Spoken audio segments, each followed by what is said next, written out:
தனிமையா யார்கிட்டையும் பேசாம பாரதி ராஜா இருக்காருன்னு அவரோட சகோதரர் இப்ப சொல்லியிருக்காரு. மகனை இழந்ததுல இருந்து மீண்டு வராம அவருக்கு ஞாபக சக்தியே இல்லாம போயிடுச்சா அப்படிங்கிற அளவுக்கு மன வருத்தத்துல இருந்துட்டு இருக்காராம். பாரதி ராஜாவோட மகன் தான் மனோஜ் பாரதி ராஜா. ஒரு நல்ல நடிகராகவும் மக்கள் மனசுல இடம் பிடிச்ச இவரு கடந்த ஏப்ரல் மாசம் தான் மாரடைப்பு காரணமா உயிரிழந்துட்டாரு. தந்தை போல தானும் ஒரு இயக்குனர் ஆகணும் அப்படின்னு ஆசைப்பட்டிருக்காரு.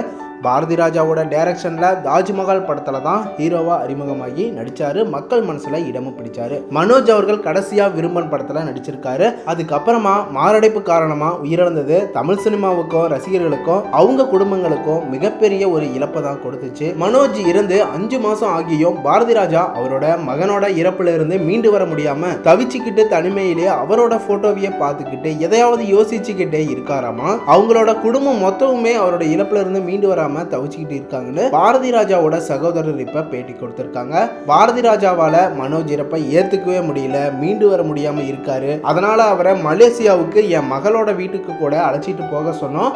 மலேசியாவில் ட்ரீட்மெண்ட் எல்லாம் கொடுத்துக்கிட்டு இருந்தாங்க. இருந்தாலும் கொஞ்ச நாளைக்கு அப்புறமா வந்துருவாரு அப்படின்னு பார்த்தோம். ஆனால் அங்கேயும் அவருடைய நினைப்பாவே இருந்துகிட்டு இருக்காரு.